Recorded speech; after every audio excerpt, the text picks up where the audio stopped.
नमस्कार, स्वागत है आपका बड़ी खबर में। मैं हूं नगमा। मुंबई की सेशंस कोर्ट में आर्यन खान, अरबाज मर्चेंट और मुनमुन धमीजा की जमानत याचिका पर बुधवार को सुनवाई पूरी नहीं हुई है। इस मामले में गुरुवार यानी कि कल 12 बजे सुनवाई फिर से होगी। कोर्ट में बचाव पक्ष के वकील और एनसीबी के बीच लंबी बहस चली। आर्यन खान के वकील ने कोर्ट में अपनी बात रखते हुए ये साफ कहा कि आर्यन खान के पास किसी तरह का ड्रग नहीं मिला है, उनके पास से कैश बरामद नहीं हुआ है।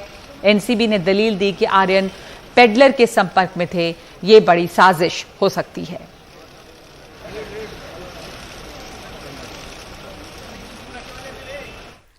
तो जमानत पे सुनवाई कल भी होगी। और अब बात लखीमपुर की। लखीमपुर कांड के मुख्य आरोपी आशीष मिश्रा की जमानत अर्जी कोर्ट ने खारिज कर दी है।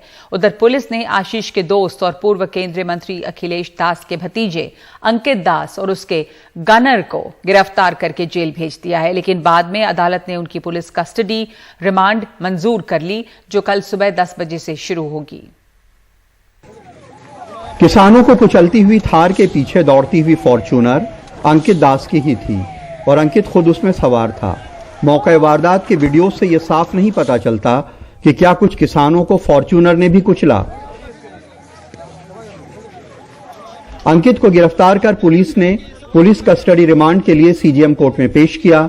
अदालत ने पहले उसे 14 दिन की जुडिशियल कस्टडी में जेल भेज दिया। बाद में अदालत ने उनकी 3 दिन की पुलिस कस्टडी रिमांड मंजूर कर ली। जुडिशियल रिमांड जो प्रोसिक्यूशन ने मांगी थी, वो जुडिशियल रिमांड मानवीय कोर्ट ने अलाउ कर दी है। 22 अक्टूबर तक के लिए अंकित दास को न्यायिक हिरासत में जेल भेज दिया। घटना वाले दिन 3 अक्टूबर को अंकित की फॉर्च्यूनर में सवार उसके कर्मचारी या ड्राइवर शेखर भारती को किसानों ने पकड़कर पुलिस को सौंपा था। उसने बताया था कि जो थार किसानों को कुचल रही थी वो उसके पीछे था। आगे एक और गाड़ी थी, वो दूसरी किसकी थी? वो मुझे नहीं मालूम है। क्यों? उसके बारे में नहीं मालूम है। वो भी तो साथ में ही होगी। मुझे उसके बारे में नहीं मालूम। क्या हुआ इतना बता दो। बस मैं उनके साथ में लिखा पढ़े का काम करता हूँ। तुम आगे बैठे थे पीछे बैठे थे? पीछे बैठा हुआ था। क्या हुआ अचानक ये बताओ। अब भैया वो आगे से थार सबके ऊपर चढ़ाती हुई जा रही थी, हम पीछे वो बैठे हुए थे। अंकित दास गृह राज्य मंत्री अजय मिश्रा और उनके बेटे आशीष मिश्रा का करीबी बताया जाता है। उसका लखीमपुर खीरी में जमीन जायदाद और ठेकेदारी का काम है। पुलिस कस्टडी रिमांड के विरोध में उनके वकीलों ने उनकी बीमारी का हवाला दिया। स्लीप डिस्क के बीमार हैं, शुगर के पेशेंट हैं और लीवर के पेशेंट हैं। उसका हमने मेडिकल लगाया है कि ये बीमार आदमी है, ये कहाँ पुलिस कस्टडी में जाएंगे, इनको प्रॉब्लम होगी और टॉयलेट में बैठने में भी इनको प्रॉब्लम होती है। उधर आज घटना के 10वें दिन प्रदेश सरकार के नुमाइंदे कानून मंत्री ब्रजेश पाठक ने लखीमपुर खीरी में बीजेपी कार्यकर्ता शुभम मिश्रा और थार के ड्राइवर हरिओम के घर वालों से मुलाकात की और उन्हें पूरी मदद का भरोसा दिलाया। उन्होंने कहा कि हम आपके बेटे को शहीद का दर्जा हम देंगे पार्टी के प्रति, क्योंकि पार्टी के लिए वो शहीद हुआ है। कोई काम से नहीं गया था, वो पार्टी को माननीय उप मुख्यमंत्री जी को जो गया था रिसीव करने के लिए जा रहे थे और उनको करना भी चाहिए। हमें ये भरोसा है कि हमारी पार्टी हमारे साथ में खड़ी, और उन्होंने कहा भी है कि हमारे परिवार के लिए वो हमेशा खड़े रहेंगे। जब भी कोई जरूरत होगी तो उनसे हम बात कर सकते हैं, कह सकते हैं। लखीमपुर खीरी कांड में पुलिस के पास सीसीटीवी फुटेज समेत तमाम तरह के सबूत मौजूद हैं। आशीष मिश्रा से वो पहले ही पूछताछ शुरू कर चुकी है। अंकित दास से पूछताछ होगी तो चीजें और ज्यादा साफ होंगी। लखीमपुर में प्रतीक और लखनऊ में कैमरामैन राजेश गुप्ता के साथ कमाल खान, एनडीटीवी इंडिया। लखीमपुर खीरी मामले को लेकर कांग्रेस का एक प्रतिनिधि मंडल राष्ट्रपति रामनाथ कोविंद से मिला। राहुल गांधी और प्रियंका गांधी समेत 5 नेताओं के इस प्रतिनिधि मंडल ने गृह राज्य मंत्री को हटाए जाने की मांग की है। पूरे मामले की जांच सुप्रीम कोर्ट के मौजूदा जज से कराने का भी अनुरोध किया है। लखीमपुर खीरी मामले को लेकर कांग्रेस के 5 नेताओं का प्रतिनिधिमंडल बुधवार को राष्ट्रपति से मिलने पहुंचा। मांग की कि गृह राज्य मंत्री अजय मिश्र को हटाया जाए, क्योंकि इस मामले में उनका बेटा आरोपी है। जिस व्यक्ति ने ये हत्या की है उसको सजा मिले। जब तक वह व्यक्ति मिनिस्टर है तब तक सही जांच और न्याय नहीं मिल सकता है। ये बात हमने हिंदुस्तान के राष्ट्रपति जी को बताई तो हमने राष्ट्रपति जी से कहा कि देखिए, जब तक ये व्यक्ति मंत्री है तब तक न्याय नहीं मिल सकता है।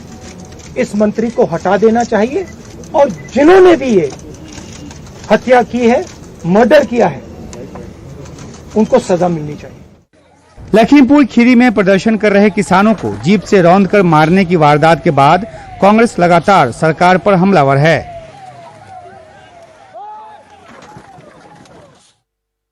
मारे गए किसानों और पत्रकार के परिजनों को न्याय दिलाने की मांग करते हुए कांग्रेस नेता प्रियंका गांधी वाड्रा और राहुल गांधी लखीमपुर खीरी का दौरा भी कर चुके हैं। उन्होंने इस पूरे मामले की न्यायिक जांच की भी मांग की। वे सिर्फ न्याय चाहते हैं और उनके लिए न्याय का मतलब ये है कि सिटिंग जजेस द्वारा जांच की जाए, एक निष्पक्ष जांच हो। और सबसे महत्वपूर्ण मुद्दा उन्होंने ये उठाया कि जो गृह राज्य मंत्री हैं देश के, जो अपराधी के पिता हैं, उनकी बर्खास्तगी की जाए। शहीदों के परिवार हैं, उनकी ओर से, क्योंकि वो यहाँ नहीं आ सकते राष्ट्रपति जी के से मिलने के लिए, उनकी ओर से हमने उन्हीं की मांग उठाई है। यूपी चुनाव में चंद महीने बाकी रह गए हैं और लखीमपुर मामले को लेकर बीजेपी कांग्रेस पर राजनीति करने का आरोप लगा रही है, लेकिन कांग्रेस ने इस मुद्दे को राष्ट्रपति तक ले जाकर मोदी सरकार पर फिर दबाव बनाने की कोशिश की है।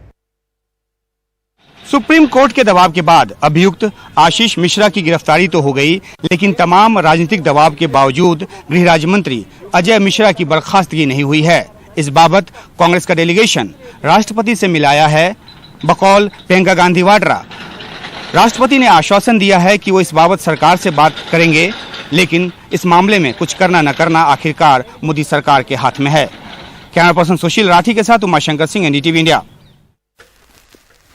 दिल्ली में छठ का त्योहार सार्वजनिक रूप से मनाने को लेकर राजनीति काफी तेज हो गई है। दिल्ली सरकार ने सार्वजनिक रूप से छठ मनाने पर रोक लगाई है, तो बीजेपी सांसद मनोज तिवारी ने इसके लिए विरोध प्रदर्शन शुरू कर दिया है और विरोध प्रदर्शन के दौरान वो घायल भी हुए। माहौल गर्म होता देखकर दिल्ली सरकार ने अब केंद्र सरकार से इस मामले पर दिशा निर्देश देने की मांग की है। लग रहा है कि डूबते को तिनके का सहारा शायद मिल जाए। एमसीडी में भारतीय जनता पार्टी जा रही है, बुरी तरह से लोग उनके खिलाफ है। पूरा दिल्ली जिस तरह से कूड़ा कूड़ा हुआ है, पिछले 15 सालों में जिस तरह से पहाड़ कूड़े का भाजपा ने दिया है, आज दिल्ली बदलना चाहती है भारतीय जनता पार्टी की सरकार को। तो उनको लगता है कि शायद इसी बहाने हम दोबारा अपनी राजनीति को चमका लें। दिल्ली की सरकार चला रही आम आदमी पार्टी का ये जवाब है बीजेपी के विरोध प्रदर्शन पर। बीजेपी छठ का त्योहार सार्वजनिक रूप से मनाने की मांग के साथ ही इस बारे में दिल्ली की आम आदमी पार्टी सरकार के फैसले का विरोध कर रही है।